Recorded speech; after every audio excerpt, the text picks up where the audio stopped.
you joining me, and the lawnmower starting right outside my window, which is really fantastic. Just want to welcome you this morning, and thanks for joining. You know, it's just sort of these things. I hope you have opportunity to give a little bit of grace to everybody who hosts a Zoom session. This morning is the first in a series, 6 parts that have to do with supporting school systems as they prepare for reopening. Just want to give you a sense of what this morning looks like.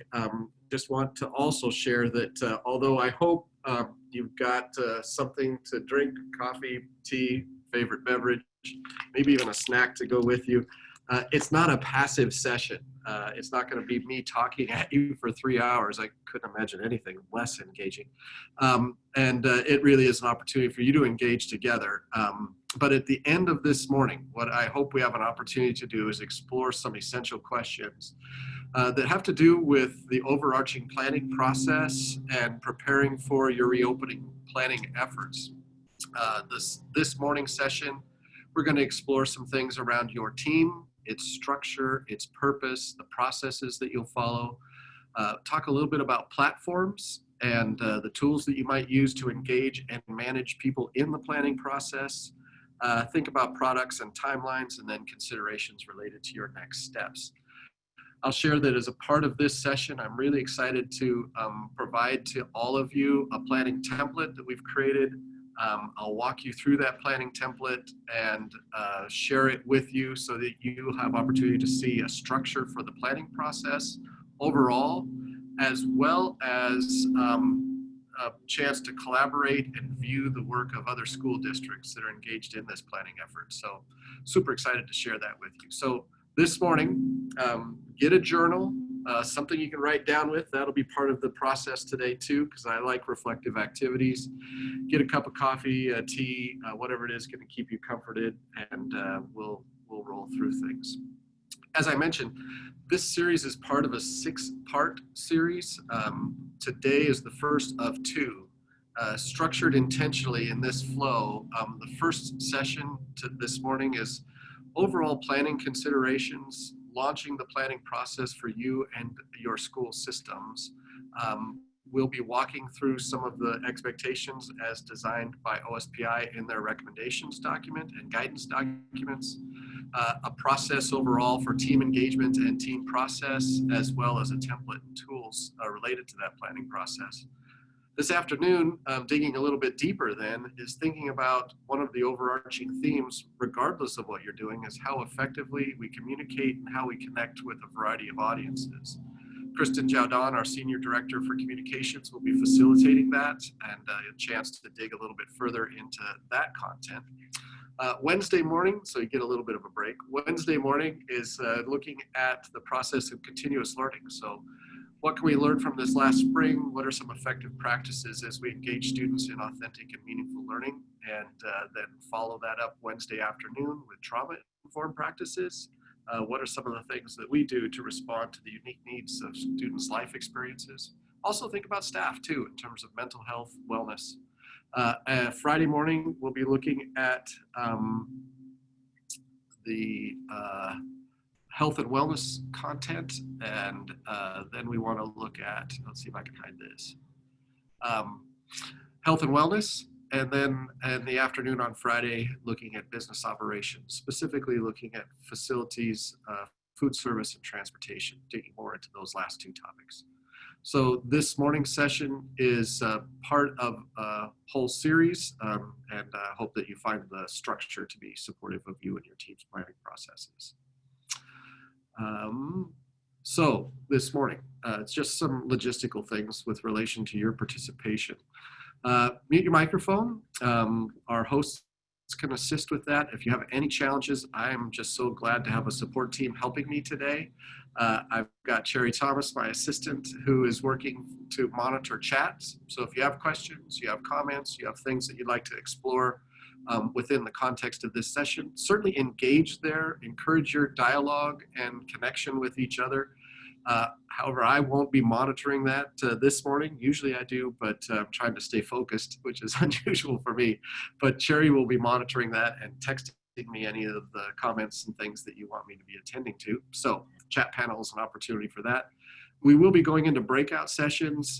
Encourage you to keep your video up and running so that folks can see you and make connection to you when we go into those activities.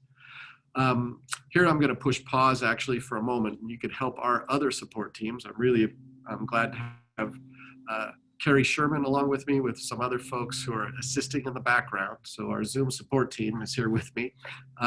As a participant, one of the things that we want to do is put you into breakout groups during portions of today's session.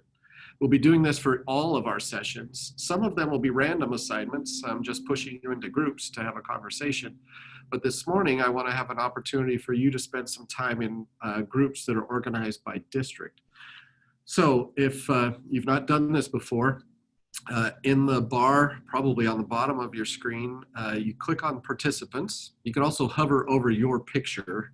You're looking for 3 dots, or you're looking for the more buttons. So if you click on participants, then what's going to come up is the list of participants. Find your name in that list. It should be at the top.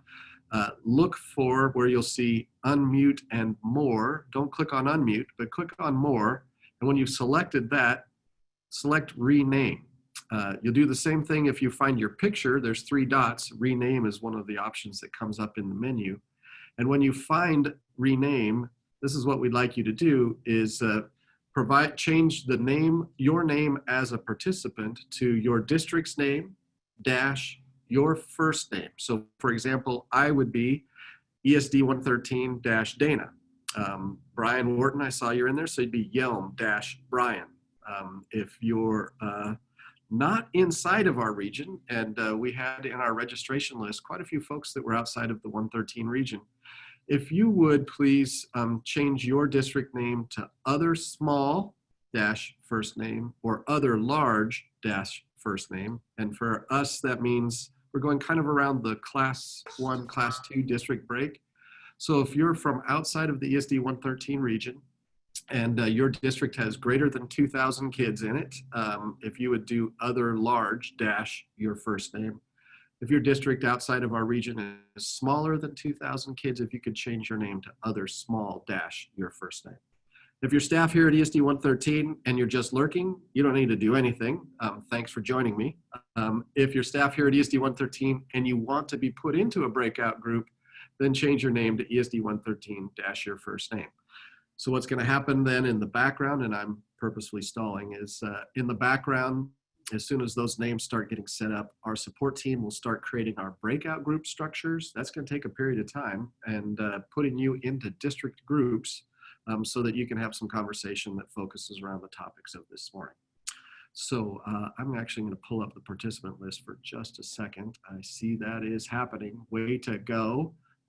If you get a chance, if you can check your name to make sure that there's, I think it makes a difference for the alphabetical sort, might be wrong, but if you could check to make sure there's no dash or no spaces between district name, the dash, and your first name, I think that helps with the sorting inside the participants list. All our folks on the back end are going to be managing that for us. They've set up our breakout groups. Zoom, as you know, limits you to 50 at most, and so we're going to try to put folks together in meaningful groups. So I see that that is happening. Way to go. If you need help with that, you can post into the chat window a request for help. Our support team can change your name for you if you're finding that it's not working. So there we go. Just kind of pausing right there. So we're going to actually launch our first poll. So for those of you that have completed that, I'm going to launch the poll too. It looks like I've got the power. So pushing that out there, we're going to engage in a couple of different platforms today, 3 actually, alongside of Zoom, so that you get a sense of how you can go about engaging folks in a process. So you should see a poll up on your screen. There's 3 questions there.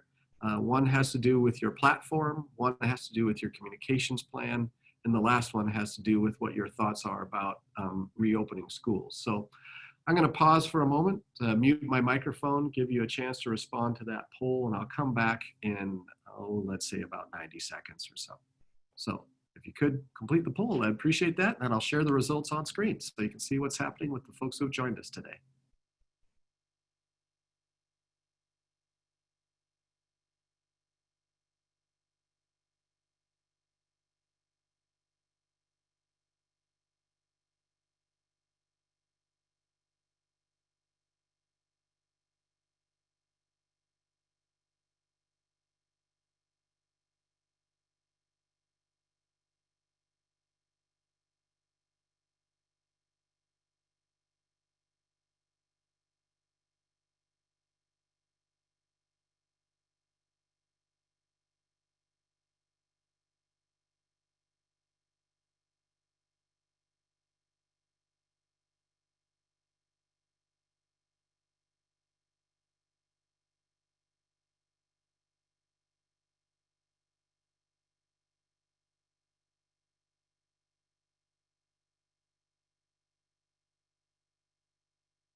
Okay, thanks many of you for responding to that poll. We're getting upwards of over 3/4 of our attendees already this morning responding to that. I'll share these results back out to you. You might be curious to know.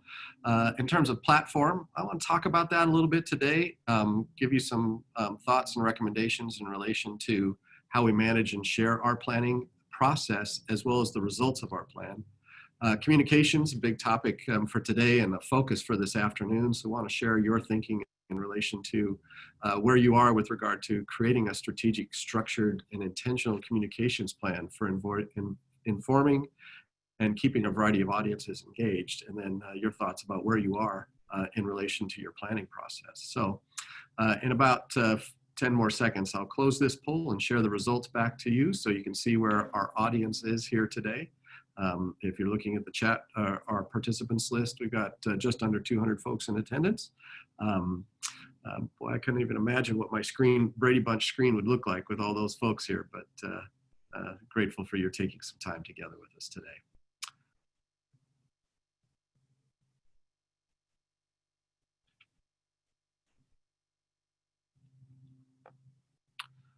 Okay, I'm going to end the poll and share the results out so you can see what that looks like. Just kind of a quick walkthrough. Two purposes for this, actually. One is to get a sense of where all of you are as the facilitator of this morning. So I could see, generally speaking, folks agree or strongly agree that they've got a platform for collecting and sharing their plans. So you've been intentional and thoughtful about that process. That's very cool. Sliding a little bit down to communications planning. I know Kristen is sitting in this morning. She'll be interested to see that about 53% agree with the statement that we've developed a communications plan, 21% disagree, and so opportunities there. And then many of you waiting to see what guidance is going to look like with regard to reopening schools. I saw the Lewis County headlines in the local paper just south of us, and they had front page news. Schools are reopening. Certainly everybody's excited about that possibility, and they missed the subtext of all the rest of that message, which is, boy, it's going to really depend on what's happening with regard to COVID-19. But I'm seeing the majority of folks in the session here this morning undecided and awaiting direction. So we've got a number of paths forward for us. So we'll come back to those poll results in a bit. So first of all, that's opportunity for informing the direction and discussion of this morning, but also within whatever platforms you're using, not that I'll always effectively model, but I do want to model some of the strategies you could employ, because most of us are meeting in small groups or still groups at a distance. And so planning is not the same as what it used to look like. We used to plan an awful lot based on, okay, we're going to put you in a room, we're going to be chart pack all over, and we're locking the doors. And there's either, what's my friend Andrew Ayers always say, there's either going to be plan on the wall or blood on the floor. So we don't get to do that now. We're in a Zoom environment or a distance environment mostly. So how can we structure that to engage folks? So real-time feedback in an authentic way that creates equity, that allows people whose voice might not be as verbal or as comfortable in the tech, how to get them involved in the process. So two purposes this morning: sharing your feelings and your thoughts to help inform the direction of this conversation, but also sharing some tools that are available to you as a part of the platforms you're using to engage your audiences in the planning process. So with that, here's what we're going to be doing today. Got a Google document that we've created for everybody to collaborate inside of. So we'll be sharing that link in the chat window after a while, later on this morning. We'll be using a couple of different polling tools. One is Mentimeter, so your cell phones will be coming out at some point. And then using polls and the chat inside of Zoom, so that we have opportunity to connect with each other, share our thinking, and some of the things that are rolling around in our heads.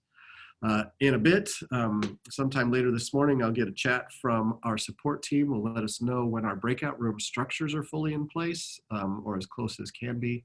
And we're going to break out a couple of times over the course of this morning so that you can have some conversation at the district or group level. I'm planning to take breaks, so those of you that start to get antsy, certainly get up, walk around, do whatever you need to do, but we'll formally take breaks at 9:50 and at 10:50 this morning, and then we'll conclude right at 12 o'clock. We want to give you some space for your comfort to respond to any emails, text messages, things that come on this morning. So just a little bit of the logistics of what's going to be happening today and some of the direction we'll be going on. So focusing on planning overall. Later this afternoon, digging deeper into communications. Wednesday, looking at instruction. Wednesday afternoon, looking more deeply at trauma-informed practices and some of the responses to diverse student needs. Friday morning, our team digging into health, safety, and wellness topics, and then Friday afternoon, looking at facilities, food service, and transportation. Today, we're looking at planning processes overall. Just keep coming back to our purpose for today.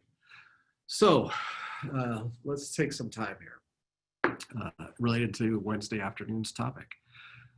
Join with me in just kind of centering ourselves. This is not meditation. This is not Eastern mysticism. This is mindfulness and mindful practices. And it's a critical part of our process. It's a critical part of how we start our day, maybe how we start our meetings, how we can actually facilitate things. So I'm going to do this. I'm going to take 4 deep breaths. I'm going to put one hand on my chest, one hand on my stomach. And I'm going to breathe in deeply 4 times. I'm going to feel my hand on my stomach, hopefully moving more than my chest. That tells me I've relaxed and that I'm activating some of the connections to my limbic system and helping myself just be centered. So in a process of facilitation, of instruction, of working in an environment that's really stressful and dynamic and changing every day, mindfulness, good idea. So join with me, 4 deep breaths. Here I go.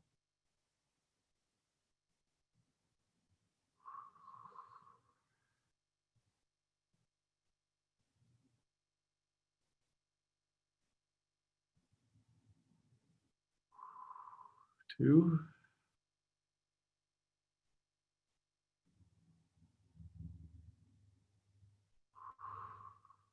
3.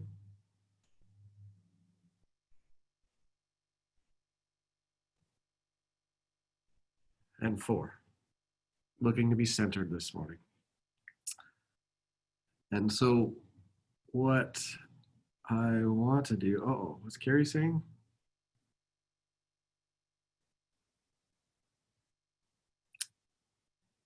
I'm not in slideshow mode, I'm in full screen. So here, just a interesting section here. So that's affecting my mindfulness. So give me just a moment here. My slideshow is doing something weird. Yes, it is in full screen, Carrie. I don't know what's happening there. It's showing full screen on mine. Just give me a second here. So let me check on this. I'm going to pause this and come back to it. So I'm going to see if I can show this in full screen mode. I want to share my full desktop. Oh, you know what? I'm going to stop that before I go to my video.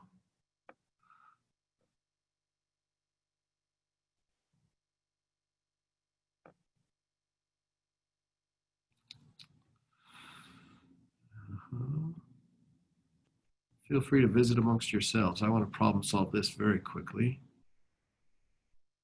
Exit my show, pause my share.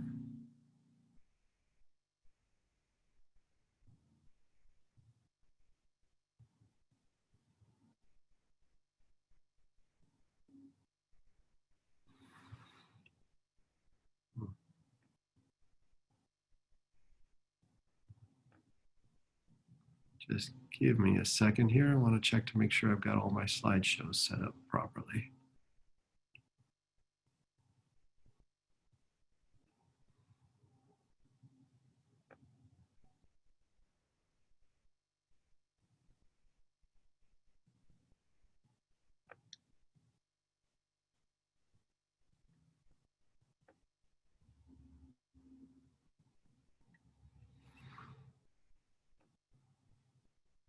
So just checking there. Hey, Cherry, what do you see? Does everything look okay? Yes, it's fine now. Okay, good. Thank you. All righty, good to go. Got it sorted. All right, so here's what I want to do. Centered ourselves. I'm not going to go back through that again, but center ourselves. I want to think about this journey that we've been on. Some folks I heard saying just recently, gosh, it feels like I'm in March 95, the 95th day of March. I want to think about this process, this journey, what it's been like since March. And I want to give you a moment to think about the things that you're actually grateful for, the changes that you've experienced, the practices that you've seen, some of the things that you hope stick into next year and beyond. So I want to give you a place and a space to just sort of pause and reflect on that. So if you are a journaler, maybe you've got a journal out in front of you. If you're a Post-it note person, if you text or whatever, but take a moment and think about the things that you're grateful for that you hope stay in this year ahead. And while you're thinking about that, I'm going to set up a video for us. We're going to watch Brene Brown talk just a little bit about I want to pause this just to check my share.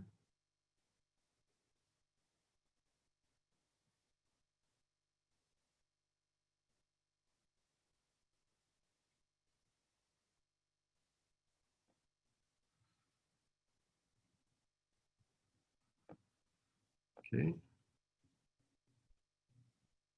going to play this short 3-minute video clip from Brene Brown talking about blame and as a way of centering us and thinking about the choices that we have in relation to the experiences of COVID-19, the stressors of school closure, and some of the planning opportunities that we have. So I'm going to press play on this. I need to turn your audio up. How many of you are blamers? How many of you, when something goes wrong, the first thing you want to know is whose fault it is? Hi, my name is Brene. I'm a blamer. Let me just tell you this quick story. So this is a couple years ago when I first realized the magnitude to which I blame. I'm in my house. I have on white slacks and a pink sweater set, and I'm drinking a cup of coffee in my kitchen. It's a full cup of coffee. I drop it on the tile floor. It goes into a million pieces, splashes up all over me. And the first, a millisecond after it hit the floor, right out of my mouth is this: damn you, Steve. Who is my husband? Because let me tell you how fast this works for me. So Steve plays water polo with a group of friends. And the night before, he went to go play water polo. And I said, hey, make sure you come back at 10, because I can never fall asleep until you're home. And he got back at 10:30. And so I went to bed a little bit later than I thought. Ergo, my second cup of coffee that I probably would not be having had he come home when we discussed. Therefore, and so the rest of that story is I'm cleaning up the kitchen. Steve calls, caller ID. I'm like, hey. He's like, hey, what's going on, babe? What's going on? So I'll tell you exactly what's going on. I'm cleaning up the coffee that spilled all like dial tone. Because he knows. How many of you go to that place when something bad happens, the first thing you want to know is whose fault is it? I'd rather it be my fault than no one's fault. Because why? Why? Because it gives us some semblance of control. But here, if you enjoy blaming, this is where you should stick your fingers in your ear and do the na-na-na-na thing, because I'm getting ready to ruin it for you. Because here's what we know from the research. Blame is simply the discharging of discomfort and pain. It has an inverse relationship with accountability. Accountability, by definition, is a vulnerable process. It means me calling you and saying, hey, my feelings were really hurt about this, and talking. It's not blaming. Blaming is simply a way that we discharge anger. People who blame a lot seldom have the tenacity and grit to actually hold people accountable, because we expend all of our energy raging for 15 seconds and figuring out whose fault something is. And blaming is very corrosive in relationships, and it's one of the reasons we miss our opportunities for empathy. Because when something happens and we're hearing a story, we're not really listening. We're in the place where I was, making the connections as quickly as we can about whose fault something was.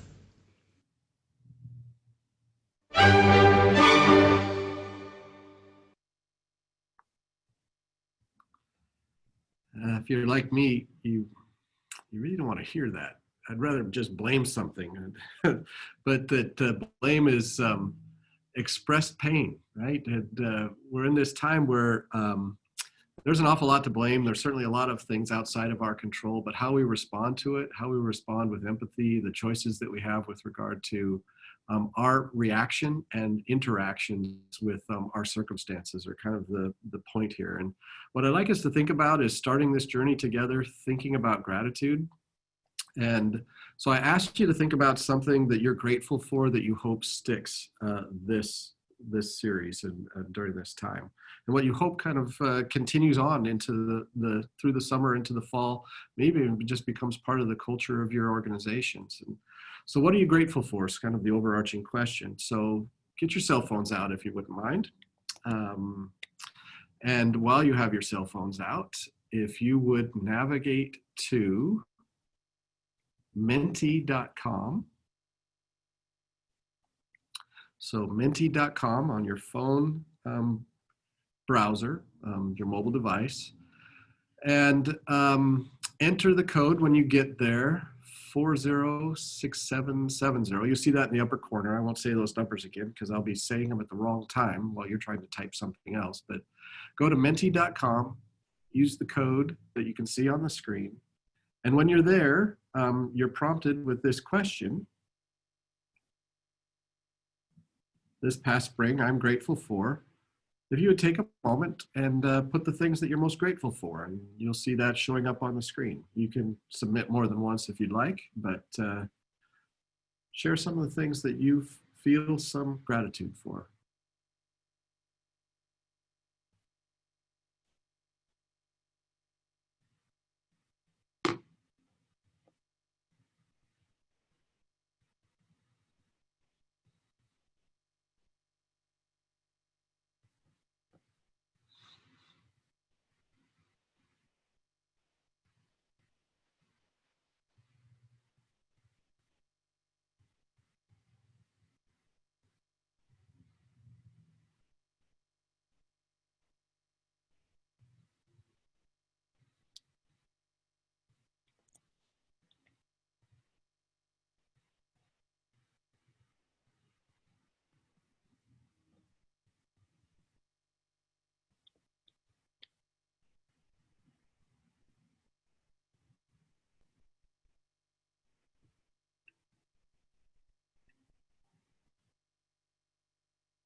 I see family and friends, and I see open communication, lots of opportunities for connection and collaboration, naps, a number of other topics there that folks are sharing that are part of their experience and express gratitude. So thank you for that. Thanks for sharing some of your thoughts about the things that you find to be most beneficial that you'd like to see carry forward. When we surveyed our staff, one of the things that they shared was that they really appreciated the intentionality around communication and the fact that we are being more purposeful and more intentional about how we're communicating and connecting. So we're seeing some of those things as themes here, but this chance that we should be mindful of and thoughtful about the connections that we have with other people, the sense of our own health and wellness, the opportunity to have time, the opportunity to pause maybe, even though it seemed like endless Zoom sessions, but this time gives us space. And we have a choice how we're gonna engage in this work. And my reason for this, this reflection at the launch of this whole series is, as leaders, as facilitators, as directors and managers of process, we have an opportunity to choose how we respond. We have an opportunity to frame and shape the direction and engagement with our teams and with our staff. And we set the tone. And so setting a tone in relation to those things that we find some gratitude around, the things that we would like to focus on that we are accountable for, as Brene was sharing, some of the topics that we feel that we have, that we can celebrate and lift up. So we've experienced a lot of change, certainly this past spring. We've seen a lot of change in expectations around how our time in life is managed, but also there are a lot of things that we can express gratitude around. And centering in that and being mindful of it is a part of this journey in this process. So I want us to think about that as we engage in the planning process as well. So I'm going to transition back to my slide deck. So again, 2 tools that we've used so far today. Within Zoom, a polling feature, within a platform like Mentimeter, a way of engaging and responding and hearing from an audience about what are the topics of interest or the top of mind for them. A way of creating equity in the conversation within our chat window, certainly, but tools to help us guide and inform the process, part of what we want to do. So getting into the content a little bit now today. I love this quote. I don't know if Albert Einstein said any of the things that if you do Google searches around his wise sayings, but one that's attributed to him, I don't know if it's this statement exactly, but it's in this space, is that it's harder to make things simple. It's easy to make things so complicated, which is probably why I take super simple things and make them look complicated. So what is the essence of what we're doing? I mean, we could just say, what are your plans for opening this fall? But really what I want to think about is that what are the framing questions for each of our events during the course of this week? Mine is around the planning process, not just the process. I want to get into the structures and the content, so don't worry, we are going to get deep into that. But this afternoon, we want to think about how we engage and keep others informed and connected to the work as it's unfolding.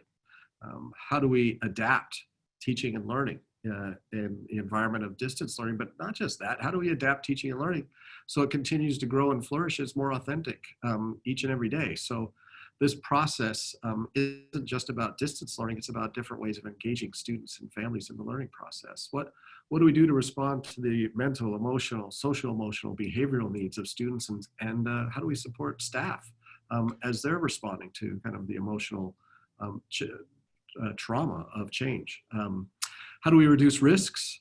Friday morning is what we'll be exploring. And then how do we continue to provide essential functions at every phase of school system opening? So these are the essential questions. And so as leaders, what I'm asking you to do is, as you're leading and managing this process, help your teams by focusing the questions, keeping them understanding what it is we're unpacking, and try to narrow it so that we can shrink the change. If those of you are fans of the Heath Brother book, Switch, but trying to shrink the change to the point where it feels manageable, and then focusing it and focusing our activities in a way that continues to move us forward. So that's what we'll be focusing on today. And I want you, again, you're still just kind of thinking with you a little bit, is this is also an opportunity. So not only can we be grateful for some of the things of this past spring, but this opportunity for planning and thinking and framing our work ahead is a chance to think differently about school and learning, engagement, supports, what equity looks like, what the whole process of teaching and learning looks like. So as leaders, one of our responsibilities is to zoom in and zoom out around the horizon. So I want you to think about the horizon of your planning process, that some of your planning is certainly going to be focused on what are we going to be doing next week with staff and students, or what are we doing for professional development in August, or how are we going to open school in the fall? What will that look like? That's pretty close to us, near term. But what could it look like if we thought really far downstream? What would it look like 3 to 5 years from now? What are the changes in practice that we would like to begin to implement or reinforce in terms of student feedback, in terms of student engagement, in terms of the learning environment, in terms of how we blend academic supports with non-academic supports? So how can we utilize this experience as a way of framing change that's further downstream? So a horizon that's 3 to 5 years out. Certainly there's a horizon of next spring. So what will it look like next spring? So my encouragement to think about with your teams is to frame the planning process. There's certainly energy around what is it going to look like in the fall, but what will our system look like next spring? When we look around, how will it feel? What will engagement look like?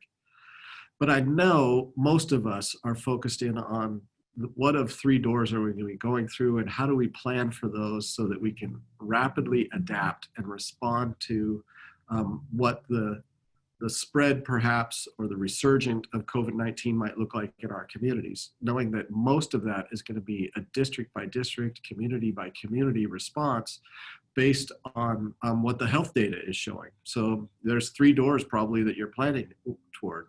One is sort of the traditional opening of school with physical distancing. The other is some sort of blended environment where we're thinking about groupings, we're thinking about different structures where we can be focusing on targeted groups of students for a variety of reasons. So our plans will focus on who are those groups and how do we bring them in, how do we rotate students through in both a distance learning and face-to-face environment. And then the third door being, okay, how do we take the best of this last spring, enhance it even more if we need to, and provide learning entirely at a distance again through continuous learning, as some folks describe continuous learning 2.0. So I want us to think about the event horizon. That's my point here is there's long-term change that you could have opportunity for reinforcing and launching. There's near-term things that you want to be thinking about in terms of what next spring could look like. And then there's immediate, what are we planning for as we get ready for this fall?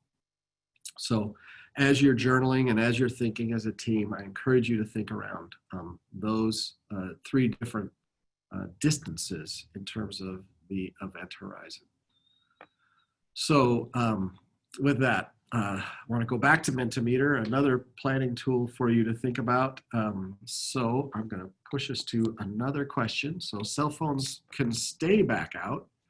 Should be able to go to my next question. So now here's opportunity for you to prioritize. If you have to, you might need to refresh your phone's browser or enter menti.com again, same code. And what you'll be asked to do in these 7 choices, just want to see what your priority concerns are. So are you thinking about improving continuous learning? Are you thinking about implementing physical distancing, transporting students, etc.? So take a moment, respond to this survey, and let me know what your priority concerns are as you are thinking about your preparation for this planning process and this fall.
Okay, just pausing here as I see results rolling in.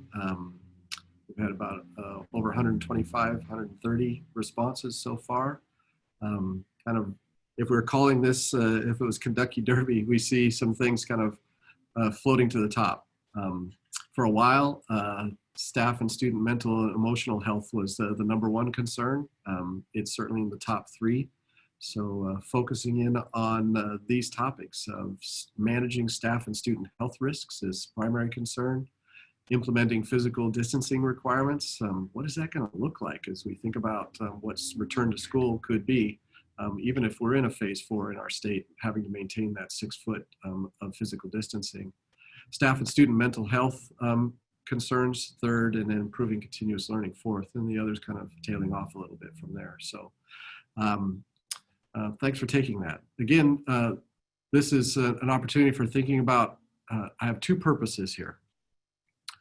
One is, as leaders of this process, the complexity of what we have to plan toward and within, when you look at the OSPI guidance, and Cherry, if you get a chance, if you could post that to the chat window just so folks have that link. I'm sure many of you have it printed out or have it bookmarked. But when you look at the OSPI guidance, you look at guidance that's come in from other states, you think about what you'll be planning around, there is so much to be working on. What are our priorities, and how are we focusing in on those priority concerns? And how do we allocate the limited amount of time that we have between now and restarting schools? How do we structure our team meeting process and protocols so it's focused in on the things that are of greatest concern for us and our communities? So that's my purpose number one, is to model a way of focusing your work and making intentional choices about where you allocate time and energy and resource for your planning efforts. And my second purpose is to, again, have a platform or some tools. If you've been involved in planning, as I know all of you have been, there are some folks who are just very comfortable, they're very verbal, they are very articulate, they're very passionate, and they tend to drive the conversation an awful lot. And what we have as members of teams and community are people who are very thoughtful, and we're all on a spectrum of extroversion and introversion. Some of us need space and time to think and reflect. Some of us might not be the person to put our voice directly in, but we'd like to contribute. And so having tools for gathering perspective, for gathering data, for finding out what the needs and concerns are and helping that inform your process, I think is a critical thing. So two purposes here. One, modeling a platform, probably least important, but more important, to think about how you prioritize your work, knowing that you have so much to do. So our group today, most concerned about student staff health risks, implementing physical distancing, and then thinking about mental health and emotional health, and then improving continuous learning. Hey, you'll be glad to know that gathering data and thinking about communication this afternoon, next Wednesday, or on Wednesday morning, talking about changing continuous learning experiences, and in the afternoon, responding to to staff, student, mental, and emotional health. Friday morning, talking about safety, and then looking at other issues related to facilities, transportation, all those sorts of things Friday afternoon. So kind of fits the flow of things for us a little bit.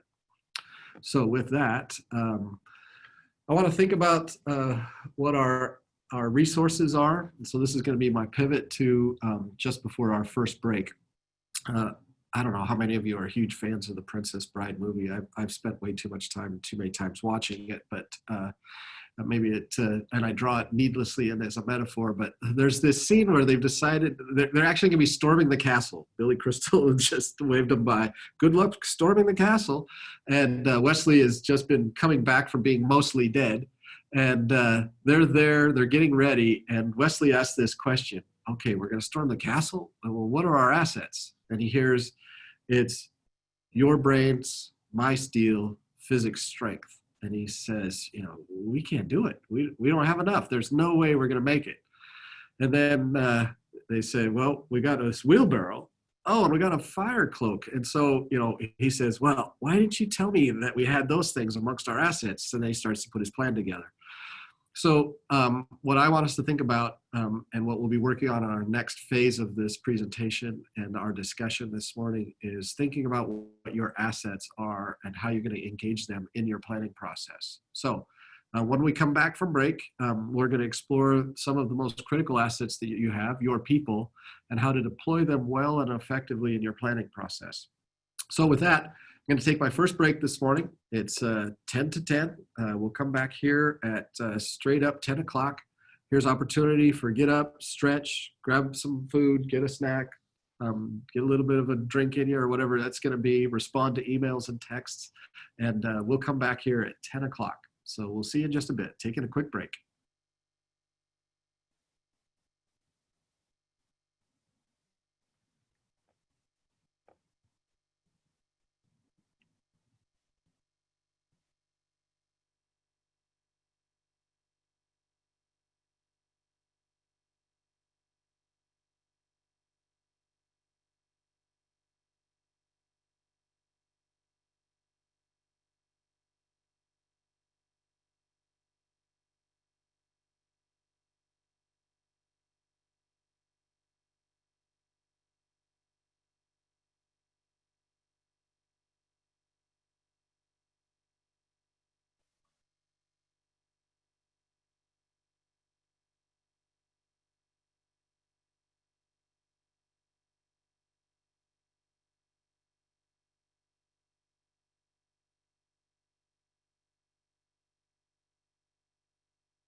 Well, hello, everybody. Give you about the 2-minute warning here. We'll start back up in just a bit. So uh, pound down that Nature Valley sweet and salty nut bar. Drink your icy. Okay, that's what I got. But respond to emails, text messages, whatever it is, and we'll start it here in just a bit. We'll get a little bit more into the depth of things. So after some throat clearing about the general process considerations and some of the things you might do as a leader, we'll start getting into the framing of your planning process and then transition in a bit to some of the supports we put together.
All right, everybody. Well, the weed eaters are starting up right outside my window, so it's perfect timing for me to get going again.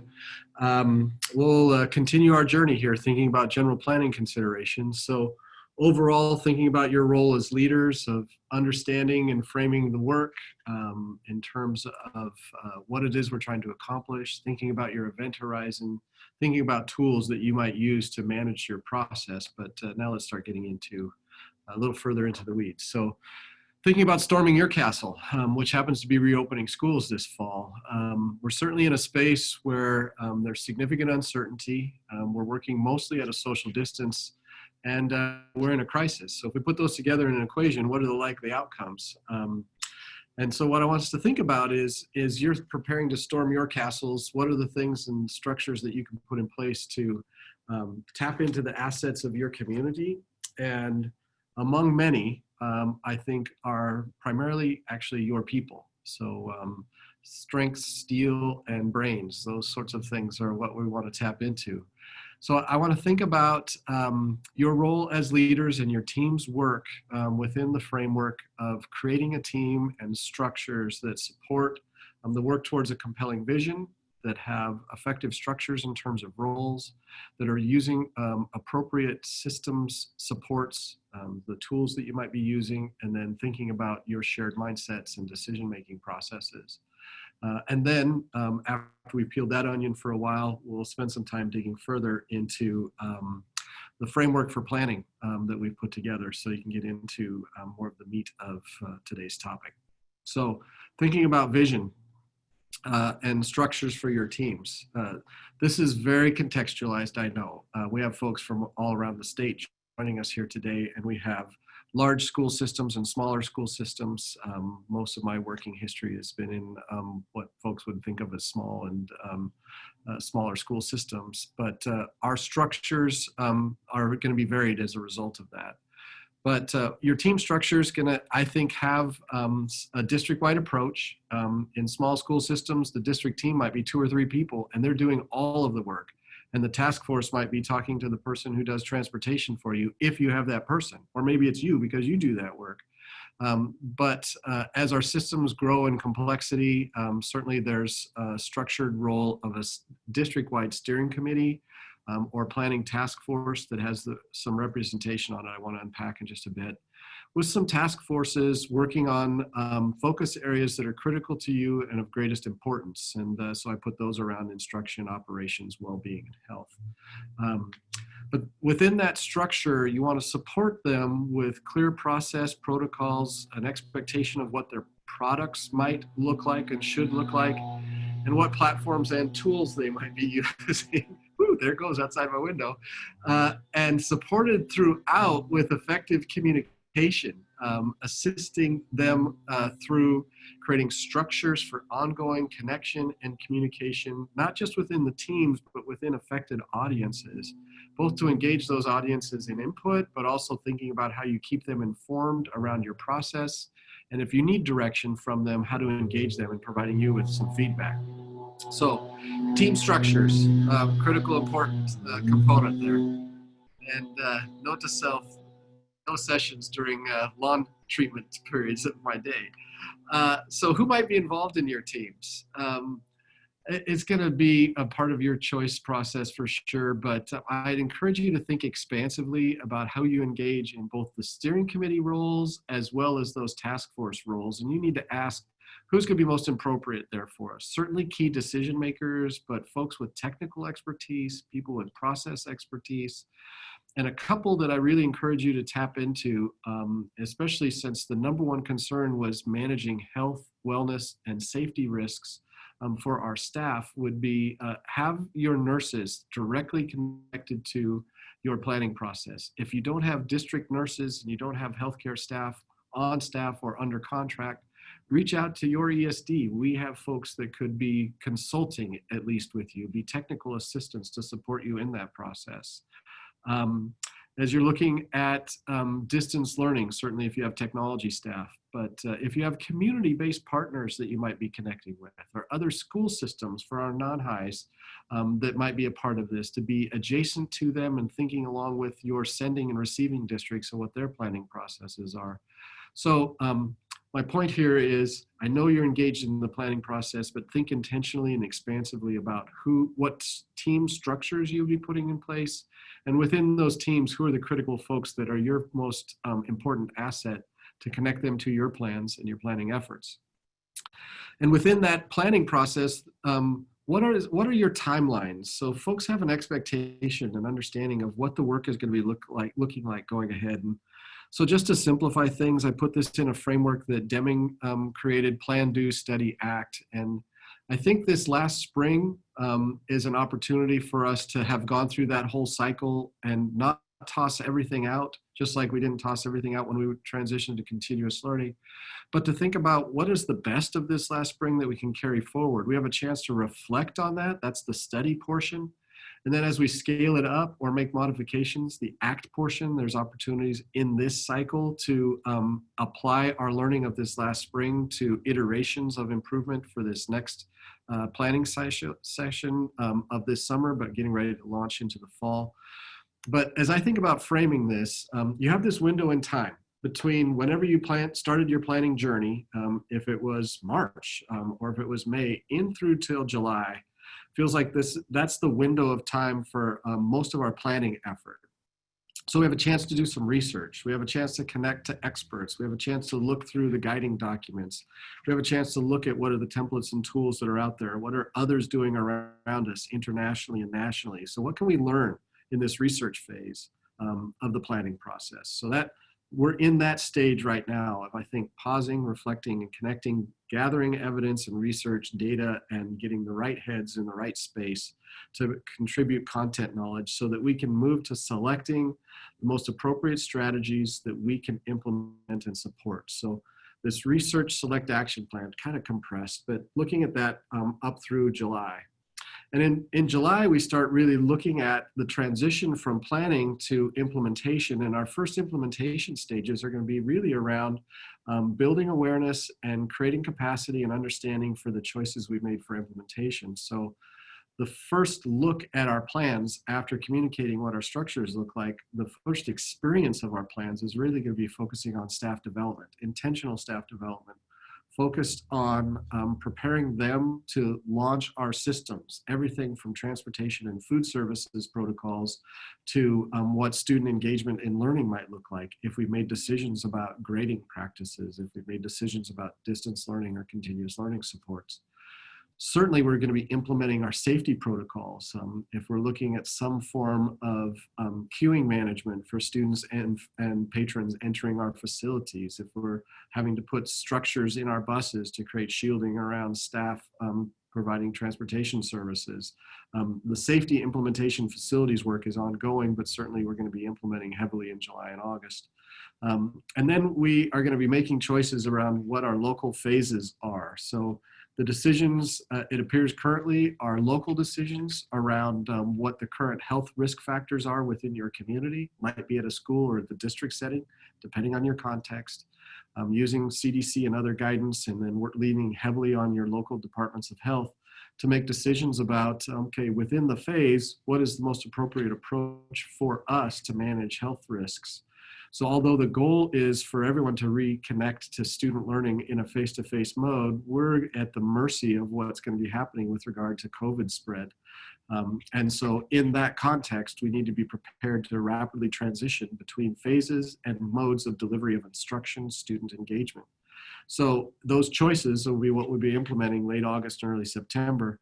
But I really encourage you to think beyond just implementation. How do we monitor the effectiveness of that work, and how do we evaluate that? So again, supported through authentic processes and protocols, helping people understand what the products look like for us, and within those products, having a platform to support them, and continuous communication throughout the system. So I look at this as, this is what our teams, we need to have thoughtful, intentional conversation around what our team structures are, who the members are of those teams, and then what our timelines are for the creation of our plans, as well as the implementation supports as it relates to our plans. So with that, I think I have one last Menti for you. I want you to think about those 4 phases. So hopefully this doesn't kick anybody out, but think about those 4 critical elements that help you in creating an effective structure for your team. So the question is, thinking about your readiness, indicate where you are. 1 is low, 5 is high, for understanding your team has developed a compelling vision and has determined your direction for the work. You have effective team structures. You've clarified roles expectations for your folks.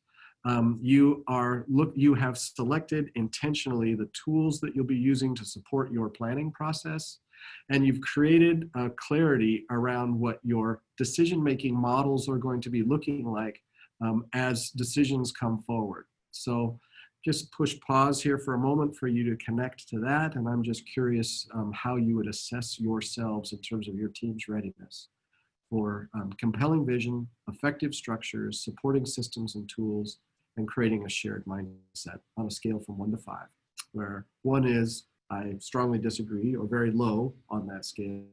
5 is, we're looking really solid and feeling very good about where we're headed in terms of those 4 elements of effective teaming.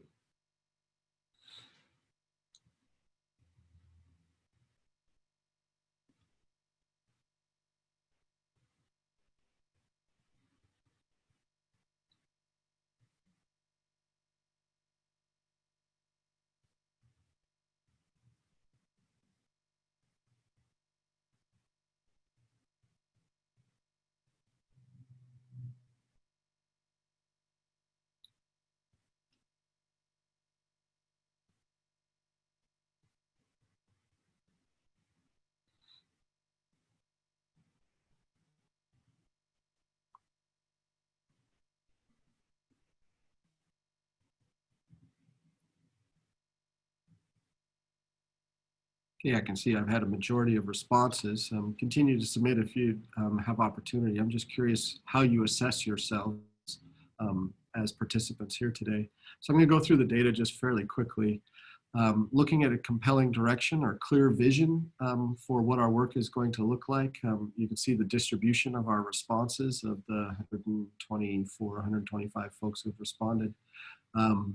Kind of in the middle, as you might expect. We tend to center around the middle when you have a 5-point scale, but skewed a little bit leftward, it looks like, in terms of distribution of scores. In terms of understanding of structures, in terms of clarities of roles, many, I think, on the left there, more so actually here around creating supportive systems, and a pretty good bell curve actually around shared mindset and decision making. I share this again for a couple purposes. One is as leaders and managers of the process, your greatest asset is your people. And how do we engage our people in authentic work that helps them through what could be very difficult and contentious at times decision making. And one of the most critical grounding elements, I feel, are these four. Understanding with clarity what our vision is and coming together as a team to define what that looks like. Thinking about the roles that an individual is being asked to play as a member of a team. Working intentionally to make decisions about the supportive tools that we're going to be using to support them in their process, and then creating a shared mindset around the decision making. Before we get into the decisions, being intentional about how we will be making decisions. Is this something that's going to be done through consensus? Is this something that's going to be decided by voting? Is this something that's going to be brought back to the steering committee for them to work on and decide around? But up front, spending a little bit of time talking about this is a pre-investment in building, I think, a more seamless and smooth process as it relates to transitioning towards from the kind of research and study phase to the planning and choosing stage as we prepare to implement our work moving forward within the framework of our state's reopening guidance. So thanks for your contributions there. I see that if, excuse me, if we're to provide any specific support, might be around roles and systems tools. So I'll focus a little bit more on those in the upcoming conversations. So thinking about this in terms of creating a compelling direction and clear vision. Starting there as an entry place. There's an old saying, without a vision, people perish. And so a tool that I would recommend to you, and Cherry, if you get a chance, would you please put this link into the chat window? I'll bounce out to this in just a second. Google engaged in some research over the last 4 or 5 years, and they actually asked the question, do we need managers in our organization? And the answer came back, yeah, actually you do. And within that, what are some of the things that folks need to be supportive in terms of working effectively as a team? And creating and managing a strong vision for the purposes of the team and what the team is seeking to accomplish, and maybe clarifying values actually for that team. So I'll pop over to this. This link is in the chat window. If it hasn't been, it will be shortly. And it gives you some resources around how you might go about setting and communicating your team's vision, including some tools. So Google's pulled together a set of resources for a leader and manager of teams to support them in creating a shared vision. And in this case, the piece I'd like to focus in on, and I would encourage you to think about with your teams, is understanding and exploring what their core values are. So they have a progression here, and it begins with an exploration and unpacking of values. And in one of our regional calls, had a chance to listen to Kim Fry talking about Rochester School District, and one of the things they did recently aligns perfectly with this, is that her district leadership team spent some time exploring and talking about their core values, what it is that they want from their system, what do they see their purpose and mission to be, and then from there, they'll be making strategy decisions and goal setting decisions. But being grounded as a team around their understanding of their core values and creating some clarity around that is an opportunity for centering their organization and centering their work when it comes time to make critical decisions around the topics that they'll be exploring. So my encouragement to you as leaders is to think about how you can engage teams in their work and focus them on a set of core values. So I'm going to pause for a moment to let you think about what you have experienced so far in your planning process as it relates to creating and understanding the shared vision for your team, what maybe the values are of the team, understanding and unpacking that so that you're coming from that same place. And if you want to, exploring this one resource that is in the chat window related to Google's supports for leaders and managers of the values work. So my encouragement then is for you personally, take just a moment to pause and reflect, do a little bit of journal, and think about what the implications are for your team and your process as it relates to values and vision. And I'll come back to you in just a moment. So a little bit of pause, reflect, journaling.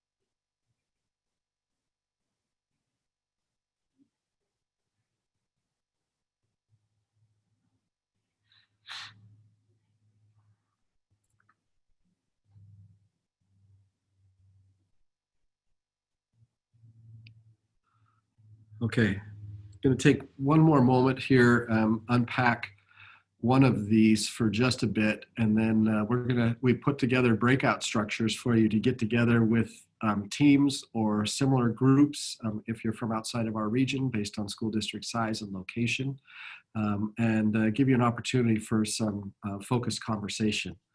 So this is not just me talking at you the whole time. That was not my intent. So I want to think with you about, question one, sort of reflecting on your process. So this second phase of our journey together this morning is thinking about teaming and teaming structure. So I started with reflecting on overall thoughts about managing and leading the process.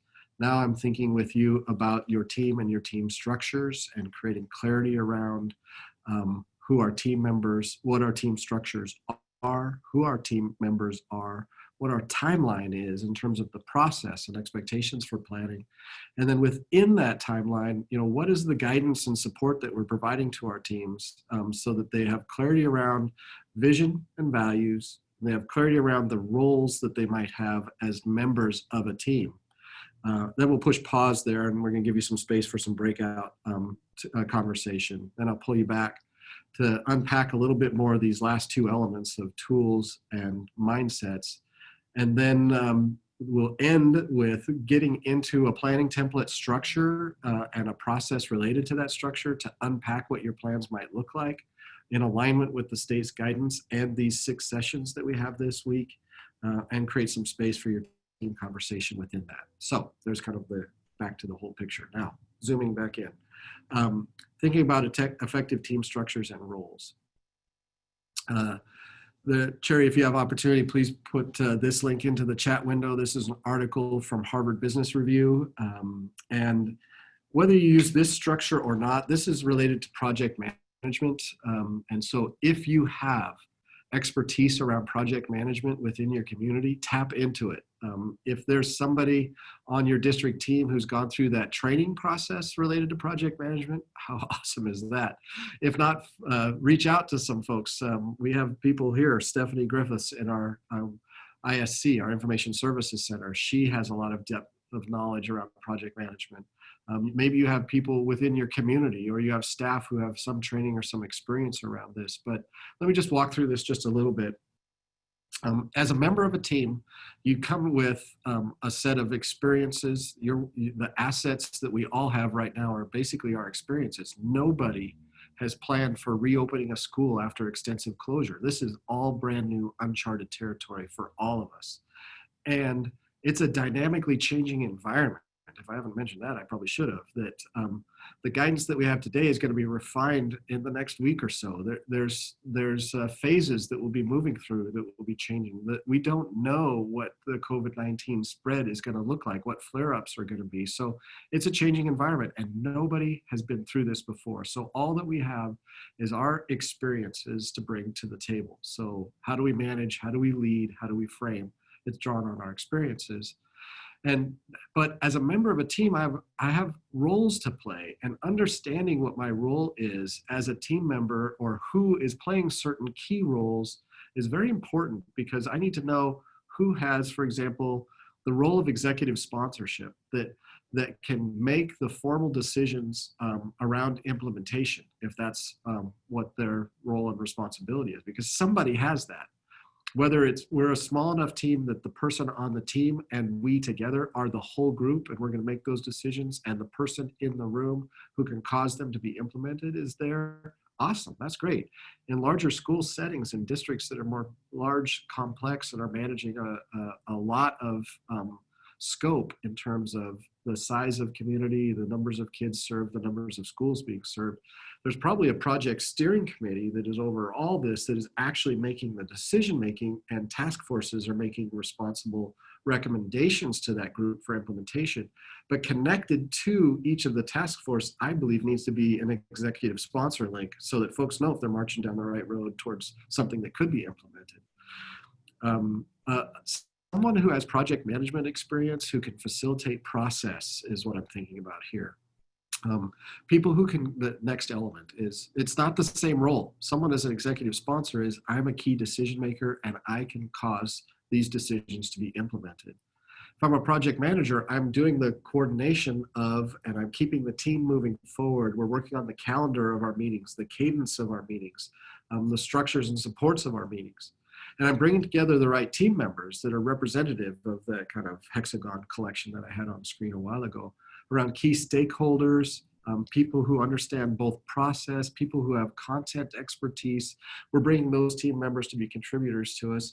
And I would encourage you to have someone who has a communications role to be a part of, whether it's a single team or your sub-teams, so that there's someone responsible for gathering what's being collected and thinking intentionally about how communication flows out to various audiences that have shared interest here. So that Harvard Business Review article that's in the chat window, that's linked on this slide, those are some resources for you just to think about your team and your team structures, and how you might go about engaging in the planning process. So we're about halfway through our morning here, and what I want to do now is create some space for you to have some conversation with your planning teams and the folks that are there. So as my understanding, I think Carrie is going to help us move into that structure. So here's my charge to you. Use the time as you feel is fit. One of the things that we've heard is that there's just not time for us to have these conversations. We're having a hard time pulling people together, and we'd like to have space for that. So each of our sessions over the course of this week is going to have time for teams to get together and have their conversation that they feel is appropriate. Select someone to be your facilitator for your process, who's going to keep your team moving forward. Identify somebody to be the recorder for your group, who's going to keep your record of what you talked about and what you want to make sure that you memorialize as a result of the conversation. And then prepare maybe to share out. I'd like to hear from somebody here about what you talked about. We want to ask everybody to, that's way too much. So we'll call on folks as sort of volunteers that you don't know you're going to be voluntold. But I'd love to hear a little bit about what you talked about as a group. So in your breakout sessions, just encourage you to have the conversation that you need to, and pick those folks to play those roles. Facilitator to keep things going, somebody to record and memorialize the conversation in your planning space, and prepare to share possibly one or two things out, either in chat or if I call on you to share to the whole group here. So Carrie, would you be so kind as to move participants into breakout rooms and to close the breakout sessions?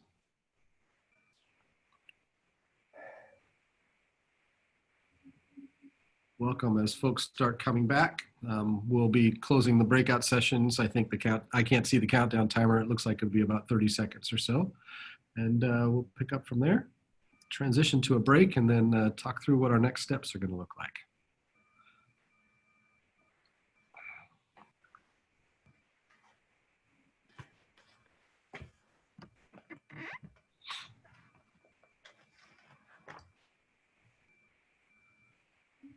See what she can tell us.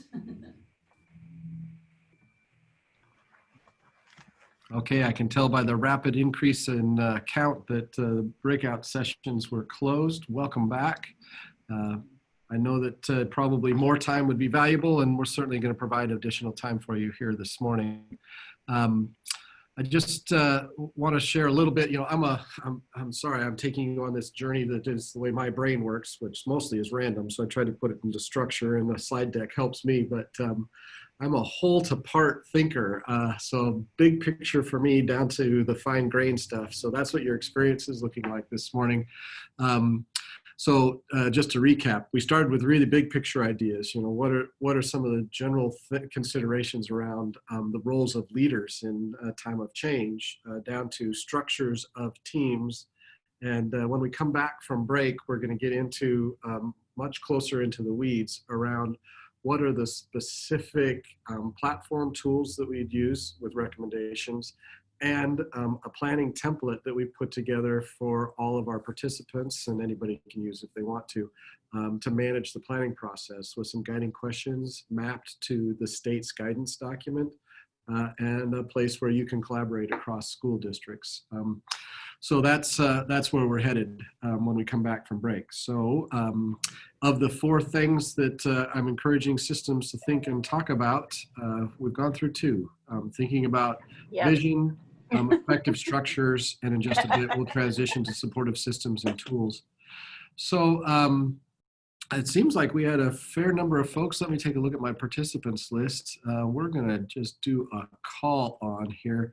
Would someone be willing to share just a quick thumbnail sketch of what you were talking about in the Centralia group during that breakout session?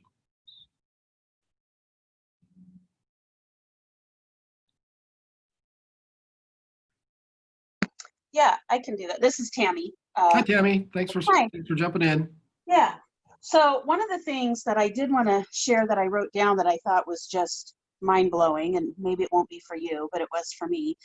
And one of the folks in our group shared that we really need to make sure that we communicate with parents that what we've been doing in the spring was really an emergency plan, and that's not what it's going to look like in the fall. Yeah.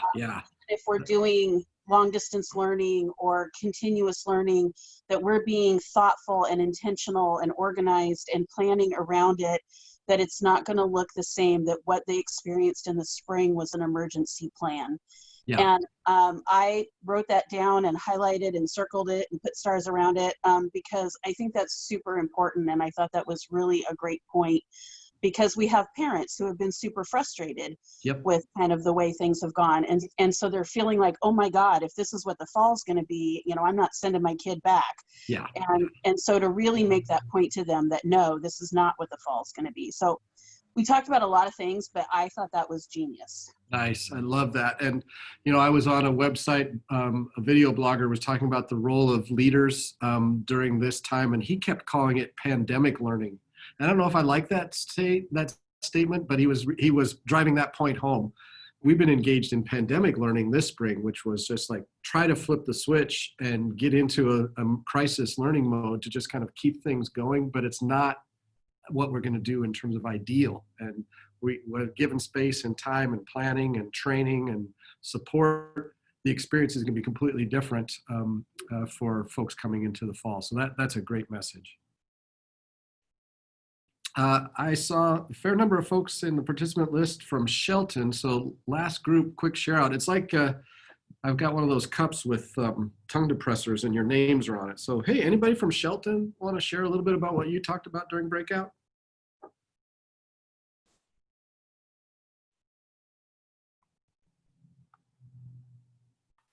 Dana, can you hear me? I can. Okay, thank you. Well, first of all, I'd like to thank you for all your great work. You're doing a great job. This is not easy to do what we're doing today, but you're doing a great job. Thanks, Alex. Just a quick overview of what we're doing in Shelton. About 3 to 4 weeks ago, we developed 7 subcommittees that are very consistent with the information and the groups that have been established at the state level. And right now we have over 200 community people, staff involved in those 7 committees. Hmm. And we're also sending out a very comprehensive survey to families, to staff, to parents to get their input in terms of how they want school to begin. How do Hmm. they want schools to reopen? And we're going to take that information, of course, and we're going to use that in our subcommittees. We've been in existence for about anywhere between 3 and 4 weeks. Nice. And so we have great leadership on those subcommittees with a lot of people that are very interested in making sure that we do our very best to reopen schools in the fall. Nice. Um, Thanks, Alex. That's great to hear, and good to hear what those structures are looking like. Many of us putting a process together and then thinking about, okay, just keep the get the target clearer for us so we know what it is we'll be shooting for in the end, and trusting that we've been on the right path. And it sounds like you've got both a great structure and great content focus. So thanks Thank for you. sharing that. Great work. Well, as I promised, we'll take some breaks and have some breakout time. So this is coming back to the top of the hour again. We're going to transition to a break. So I'll give you some space, 10 minutes to check in with email, take care of your needs, get a snack, and etc. We're going to get a lot deeper into tools, specifically looking at some templates that we've put together to support you in the process, and then conclude with some shared mindset discussion, and then create space for your teams to spend the rest of the morning in planning and discussion around what your next steps are going to look like. So let's take a 10-minute break. Then we're going to come back. We'll share a resource for you for a region-wide planning template, and then conclude with a little bit around decision-making and space for you to get back together in district-level teams. So 10 minutes, I'll pick back up. I've taken some of your time, but I'll pick up just a little bit after, oh, golly sakes, what's that work out to? About seven past the hour. So see you back here in about 10 minutes. Talk to you soon.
pick up the third half of our show here in just a bit. So 2-minute warning, those of you answering email, responding to texts, eating your Nature Valley bar, which are delicious, by the way, start up here in about 2 minutes.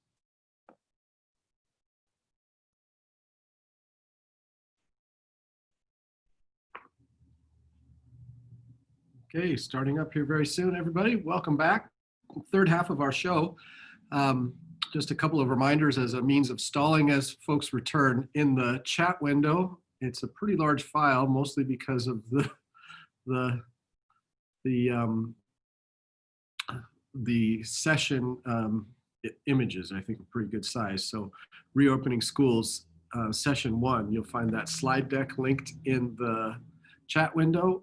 Put that there for you as a resource. We actually will be creating a web presence, which will have recordings of each of the 6 Zoom sessions that we're hosting this week and the supporting materials that were being created. So look for that resource also as things unfold. As a reminder, this is still kind of big picture stuff. This session is general considerations around planning processes and structures, which launches this afternoon session and sort of is a prequel to the communications focusing session today, this afternoon from 1 to 4. Then Wednesday is going to be starting kind of we have labeled a lot of our supports ongoing around the use of ed tech and technology in school settings, Kickstart the Restart. Wednesday morning is going to be thinking about ed tech, continuous learning, and how we engage students in kind of this different learning experience in different environment. So that's Wednesday morning. Wednesday afternoon, trauma-informed practices. Friday, digging into health risk and safety management. And then Friday afternoon, thinking about business operations, mostly focusing in transportation and food services, but some other considerations there as well. So that's kind of the flow of things this week as we provide support to you. As I mentioned, slide deck available for you in the chat window. We'll let you know once the website is set up with the resource materials that we've gathered. So before I transition to this last piece, I want to kind of come back to one last message around leaders and leadership, one that's very familiar to many of you I know, which is Simon Sinek's Leader Starts With Why. I've got a condensed version of his first TED Talk that I'd like to share with you. It takes about 2-3 minutes, but what I encourage you to think about is the implications for us as leaders in setting the course and helping folks understand it's not about what we're doing. It's not really about how we're doing it. It's about why we're doing it and getting really clear about the why. That's a kind of a personal message for each of us around our roles as leaders, and all of you fill leadership roles. Regardless of position in an organization, all of you fill leadership responsibilities. So what is your personal why? What is your collective why around your team, and how does that connect with the bigger question of the work for you as a school and school system? So let me pause this share, set it up so it's appropriately structured for video playback. Looks like it is, and we'll just share that back out to all of you. So here's a 3-minute video of leaders starting with why.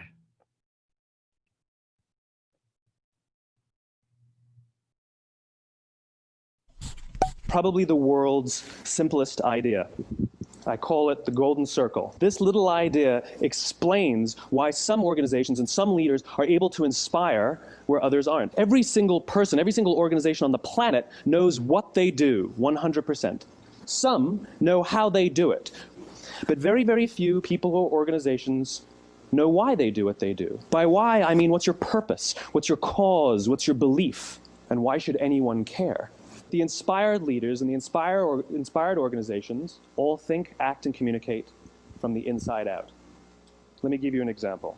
If Apple were like everyone else, a marketing message from them might sound like this: we make great computers. They're beautifully designed, simple to use, and user-friendly. Want to buy one? Meh. That's how most marketing is done. That's how most sales is done. We say what we do. We say how we're different or how we better, and we expect some sort of behavior, a purchase, a vote, something like that. Here's how Apple actually communicates. Everything we do, we believe in challenging the status quo.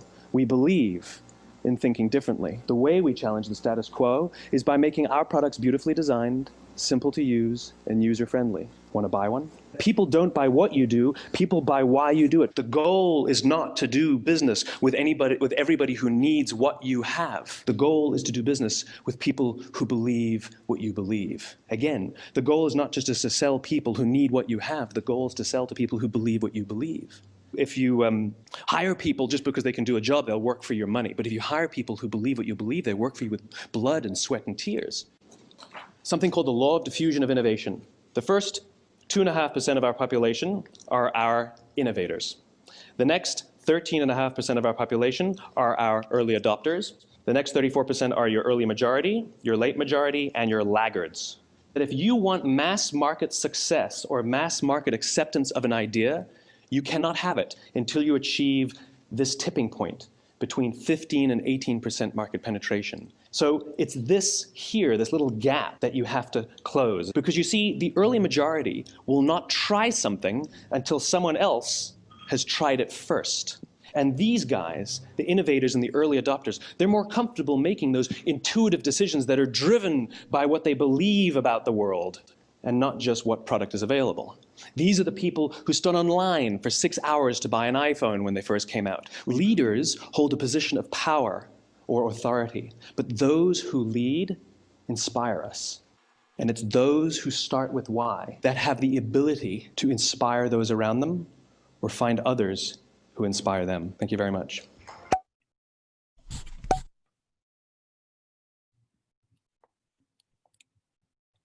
Thanks for letting me play that quick clip. I want to use that as a way of centering things and thinking about how my intention for the flow of this morning is really starting with why at the center of things, moving outward to how, and now transitioning a bit to the what. But I think about that his message, I know condensed into two aspects that I think are critically important for our teams to think and communicate around as it relates to reopening this fall. One is how we have managed learning has dramatically changed this spring as a direct result of school closure under COVID-19. And so our families, our communities, our students and staff, everyone engaged in the system, the how has changed. But what really hasn't changed is the why, the heart of what we do and why we do it, that we are seeking to make positive difference in the lives of young people with the purpose of getting them to a place where they can launch their lives. And our why is at the heart of everything that we do. Spending time and energy recentering on that keeps us focused on our central purpose. We're struggling with how and we're struggling with what, because those things are dramatically changed right now, but coming back to something that is at the core of all we do in education. The other is this thought about the diffusion of innovation, that curve that he alluded to right at the end. And we've seen that as we looked at implementing platforms for learning, how we supported staff in the launch of that work. It was just a beginning phase, and all of us were learning new ways, new tools, new structures, new approaches. But that learning needs to be continually expanded, and we need to work outwards from there. So that's my segue into thinking about our supportive systems and tools as we think about what our platforms might be for this work. I'm thinking not about instructional technology, I'm thinking about planning technologies. Instructional technology is Wednesday morning. I'm the planning person. And so in terms of planning, here are some things that I would encourage you to think about, knowing that we're still mostly in an environment of working at a distance. And even if you're not working at a distance, I think there's some things worth considering. So if you're still in this planning phase of large, complex, or maybe just diverse teams spread out, working from home to ensure physical distancing and personal safety, what is the tool that you're going to use for real-time collaboration? Here's my recommendation is to think about the tools that you're using inside of your school system and use this as an opportunity to reinforce what you want your staff and patrons to be using. So if you've moved towards Google Classroom, how can you use Google Classroom to support this process? If you're using Microsoft Teams, how can you do that as well? It's an opportunity for leaders to demonstrate that we're going to take risks, that we're learning alongside of you, and that we're finding ways to model what we're asking everybody in the system to do. We're all adopting new modes and new modalities. So real-time collaboration, we're using Zoom right now. Nice tool for video and audio, real collaborative pieces, less so, but at least it's video and audio with some opportunities for chat. Collecting and sharing results. So as teams are working and they're gathering their thoughts, what are the things you're going to do to pull those together? This is like the Core 4 conversation some of our districts have been having, but it's around the planning process. So are you going to collect all your results into a shared Google Drive? Are you going to collect them all inside of a Dropbox? Are you going to push them up onto a website?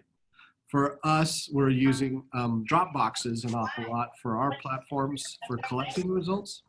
And Karen, if you could help, or Sherry, if you could help me out with muting. We've got somebody's mic open.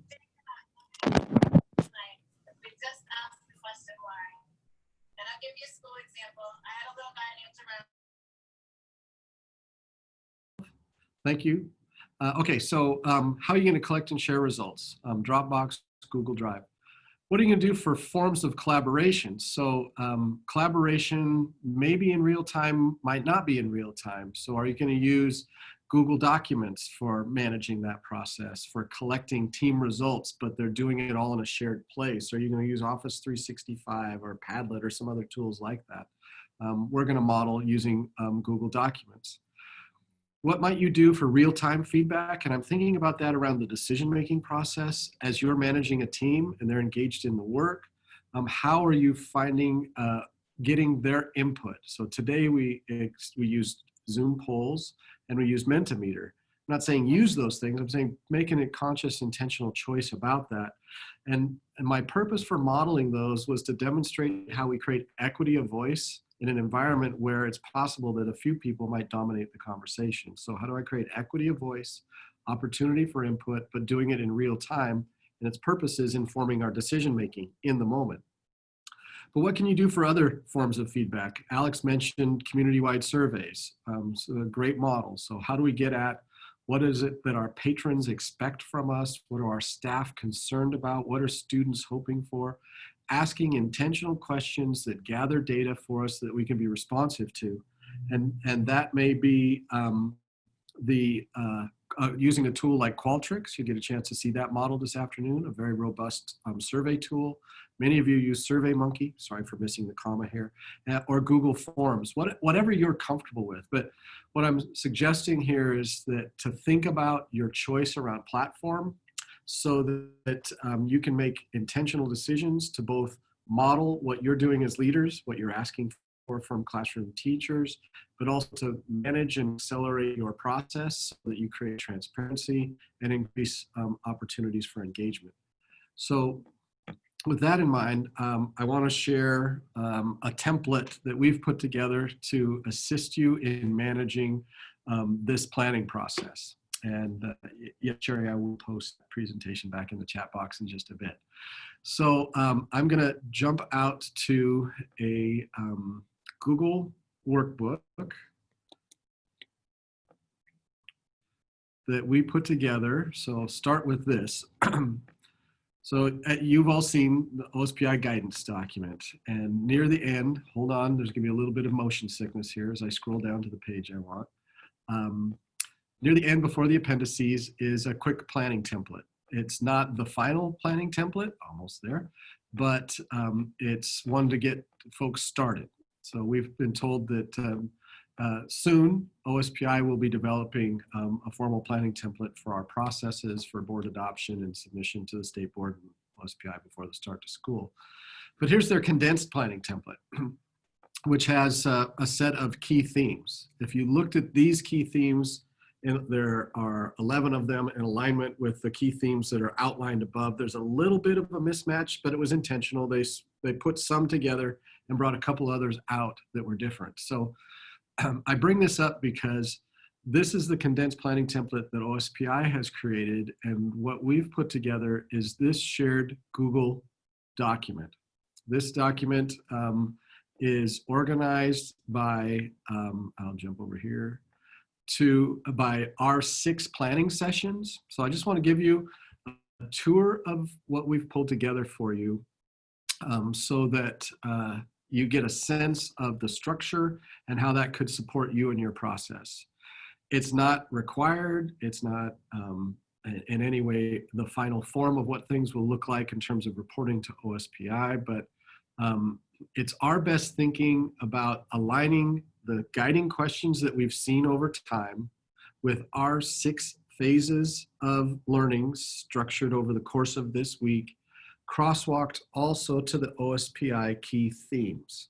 So what we've done is created a tab for each of our school districts, and there's one for the ESD also, organized by county, so that you can begin to look at and explore what might be the guiding questions and what structures should we be working through, possibly, what should we consider.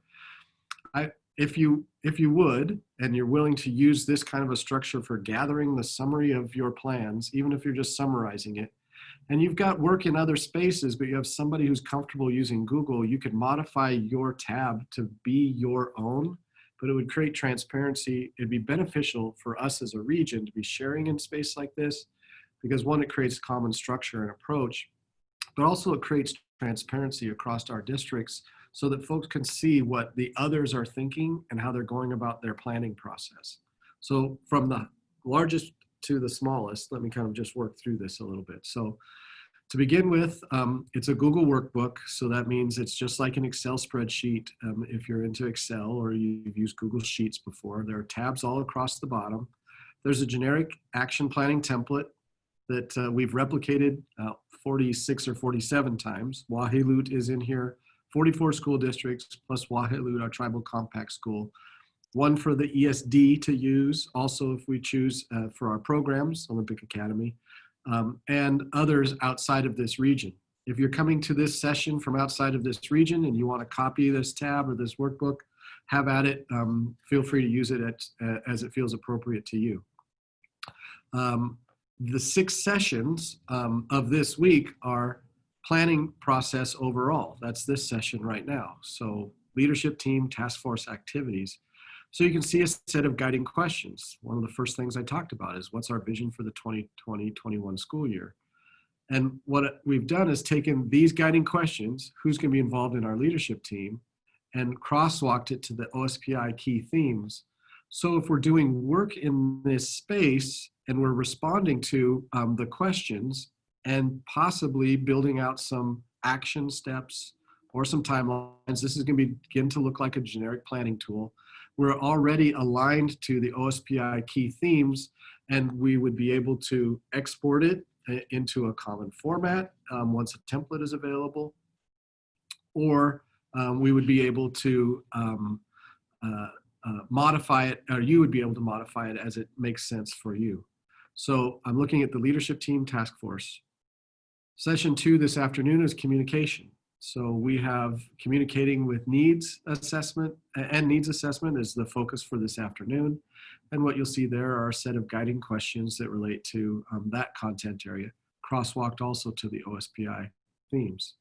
Wednesday morning is Ed Tech and continuous learning. So you see a set of guiding questions there. Trauma-informed practices, Wednesday afternoon, set of guiding questions there. Again, crosswalk to the OSPI themes. Health and safety, how that's Friday morning. So what are the things related to implementing CDC guidance and Department of Health guidance and L&I guidance? And then finally, business and operations, looking at some critical themes, questions there. So from whole, and sorry about the motion sickness, from whole, which are what are the overarching questions within this area, which we might just respond to, down to some key questions. But if you really wanted to focus in on it, what are those key questions that have been identified inside of the OSPI key themes? If we've got a response to that within our task forces and we're looking to implement that in terms of action steps, times, and resources, then we've got the framework to respond to OSPI planning as necessary. Also, you would have data that you could export out to put into whatever communications tools you'd be working with. as well as the opportunity to take a look and say, gosh, I wonder what Centralia is doing. And you can take an opportunity to look in to see what sort of supports they have there. If you're unfamiliar with using Google worksheets or workbooks, this little all sheets indicator down in the bottom left corner of my screen, when I click there, that gives me my navigation across all of the workbook. And so here you can see Lewis County school districts, the Grey Pack school districts, oops, somebody's color-coded Hoquiam already, Mason County, and that might have been me last night, and Thurston County school districts, along with others.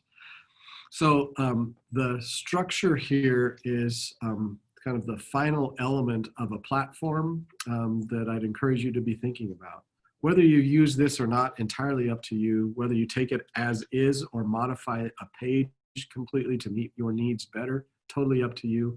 I have no rulemaking authority here, no authority at all, other than we just wanted to give you our best thinking and the most support we could provide as your teams are planning and beginning to report out, if you've had structures in place, their responses to, their best thinking about implementation plans, or if you need a structure for it to give to your teams as you put your task forces together, you can seed them with some of these questions. So how might you use this? Well, I'm on the Centralia tab right now. Looks like some Centralia folks in the room. Anonymous aardvark or whatever Google ends up assigning to you. So you could take this, if I was on your task force in Centralia, and I'd say, okay, well, this may be the way that we're managing our structure, and we'd like to think about this from these 6 lenses, or we could modify it. And we don't like, we like 5 of these questions. Let's keep those 5. I think a way of giving direction to a team is giving them structure, and part of that structure is the form of questions for them to respond to. So we're going to keep the questions that make sense to us. We're going to always, you'll see each of these ends with how are we going to communicate our results from this task force work, and what sort of supports are going to be needed. In the other sessions they have that. So how are we going to train staff? How are we going to communicate with others? Usually a reflective question, because something happened this last spring. There's a lot that we should be pulling forward. We're not starting from a clean slate. We're actually starting from work that we've already done. And we had work that's gone on for decades before that we pulled forward to this spring. So take some time and reflect and bring that forward. So I share this with you as our best effort at pulling together what we've seen across the country in terms of guidance for multiple states, the guidance that was provided by OSPI, organized within the framework of our 6 sessions, structured with alignment to those key themes that OSPI has identified in their short planning template or their condensed planning template. So that if you choose to use this, this could create some structure and supports for you and your teams, but also an opportunity to look into the work that others might have going on. So it's a chance for us to do some region-wide collaboration and sharing. Again, just a resource for you if that makes sense. So with that, I'd like to push us back into, I want to do that. So I'd like to push us back into some breakout rooms for a chance for you to talk about your next steps, what you're thinking about or what's rolling around in your heads. Give you again about 15 minutes for that. And then I'd like to conclude with some thoughts about decision-making and prioritizing our work and your next steps. So Carrie, if you'd be so kind, would you please push everyone into their breakout rooms again, and we'll create some spacing. So folks coming back here, we'll be starting up at about 1/4 and that'll be our last little push to the finish.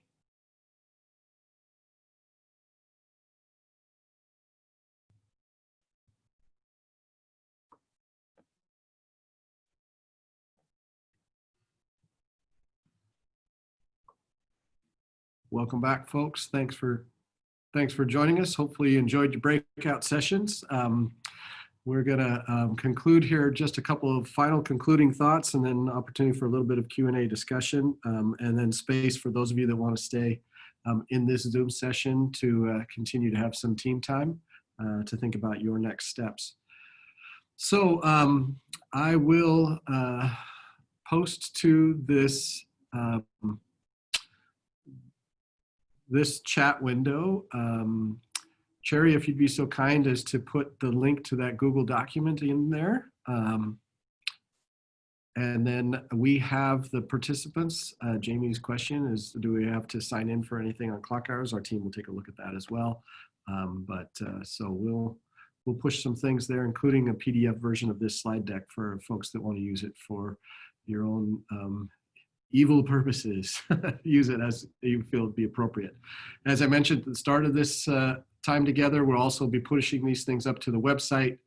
We will be creating a web presence which will have each of our 6 sessions, recordings of these Zoom sessions, so that if you are unable to join one of them for some reason, you can watch the video, and then the resources that are collected as a part of that session will be shared also, so that you'd have a chance to tap into those. So certainly want to provide that opportunity for you. So last and final thoughts that I have for you. This is a Wi-Fi radio heat map. Use this as my final metaphor for the day. What it looks at is what a hotspot coverage plan looks like for a building to ensure you have enough broadband access in your location. I've got one of those things right over my head right now. It seems to be working fairly well.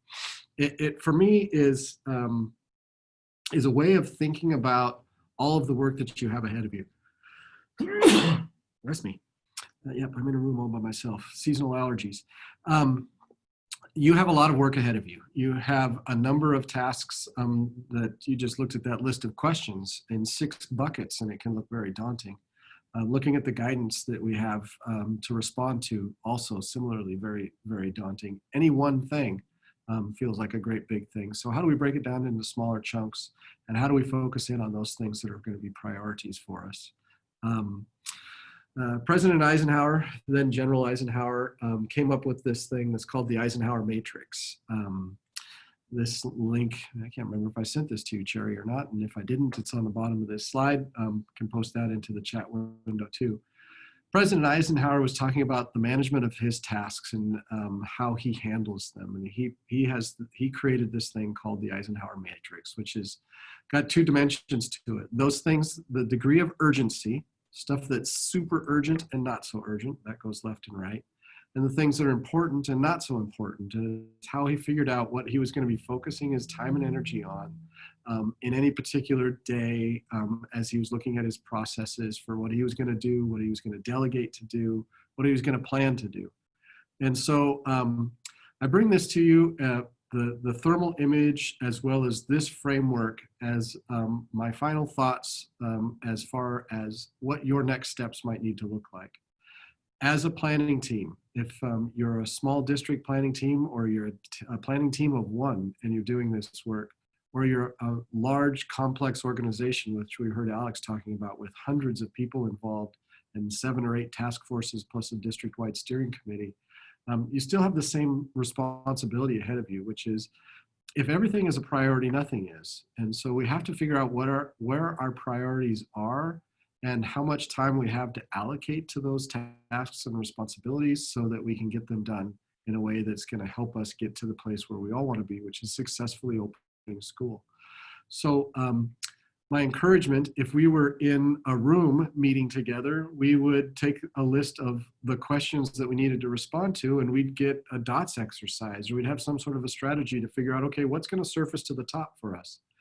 Or we'd put them on Post-it notes and we'd sort them into this 4-quadrant grid and say, okay, these things we need to deal with right now, let's put that in the do bucket. These things we don't know enough about, or we've got a little bit of time, let's put that in the plan bucket. These things someone needs to take care of, not super important, but actually quite urgent. We need to respond to that. Let's delegate that to somebody. And all of this stuff over here, that's just noise. Let's push that off the plate because we just don't have enough time to deal with it. That's what we do if we were in the same room together. If we're not in the same room together, we probably have to figure out how to do that virtually. And I tried to model some of those tools that you could use, like in the Mentimeter, where we had, here's this list of questions. All right, team, prioritize them for me. Tell me where you feel the priorities are. Let's work on those things that are priority tasks for us, and the other things we're going to push off until we have more time. My thinking with you is to think about the overall picture of planning, the level of tasks that you have. Where are you in your journey of working towards the last few months or today towards reopening schools? And what are the priorities for you? And what are the things that you feel are extremely urgent? And what are some of the things you feel are important? And how would I sort those out in terms of our priorities as a team? So whether you do that right now, or whether you do that in a team planning session later today, or in your next session, I would certainly look through the planning template that we've provided for you, because I feel like it covers nearly all of the things that you need to consider. You might need to add some things around human resources. There's space for you to make it your own. But then within that, if there's 60, 70 questions you need to respond to, it's way too much. So how are we going to break that up, or how are we going to focus? And focus for me is around the Eisenhower matrix. I love that as an organizing tool. What are the things that are critically urgent? Let's rate those, and how important are they in terms of our overall process? Those are two different things. Urgency is about time, and importance is about impact. So those things that, if I'm looking at my wall, the things that be most urgent and most important, they're going to the upper left-hand quadrant. And those are the things that we're going to work on right now, or really focus on getting done. The things that I have a little bit of space in terms of urgency, I got more time, but they're still important, that stuff I'm going to work on the planning around. My encouragement is to create your thermal map, if you want to use that metaphor. So where's the most heat for us, and how do we want to devote our time and energy to make sure that we get things done? And this morning, my intent was to frame our time together, to think about the big picture of you and your team. What is your purpose? Who is your team? What process are you going to follow? What platforms are you going to use? And how clear are we about the products and timelines for when we want these things completed, and what complete is going to look like? And finally, then, what are our next steps in terms of our continued journey? So that brings me to the end of my time. I'd love to respond to any questions, comments, or other things that you have. I'll put some resources into the chat window, and I'd be happy to share some of those resources for you as well. So lots of tools here that folks are talking about.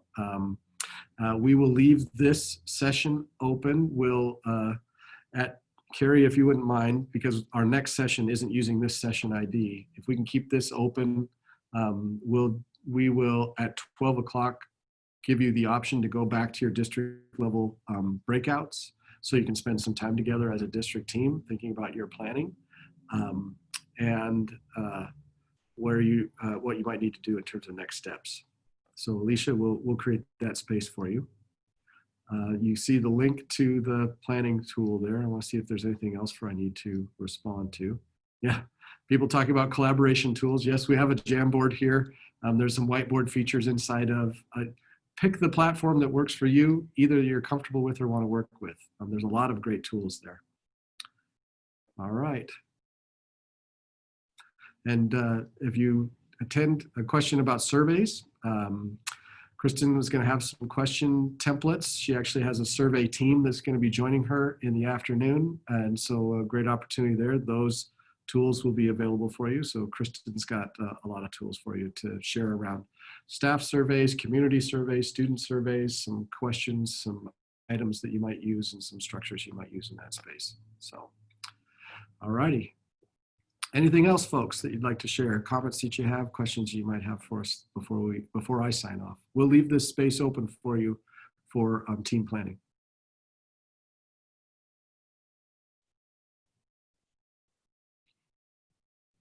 Okay, if not, thanks for joining us today. I really appreciate your thoughtful engagement. Look forward to hearing about your journeys and how you successfully navigate your planning process in preparation for this next fall. And if we can be of any assistance to you, we've got a lot of folks here at the ESD with deep content knowledge and expertise that could be a part of your planning process, assist you in follow-up. Certainly, as you look to implement your plans for professional development, training, and support, we've got the folks that are here to assist. Superintendents and others, we have our session tomorrow morning. We'll walk through the guidance as well as the planning template a little bit more with that group and think about how we can support each other. And then the OSPI webinar tomorrow afternoon at 2:30. So opportunity for engaging with the OSPI feedback and direction as well. Everybody, thanks so much for joining us today. Appreciate you, and let us know how we can assist. And Carrie, if at 12 o'clock you would push anybody who remains into team breakout rooms, that'd be great, so they can have opportunity for that space.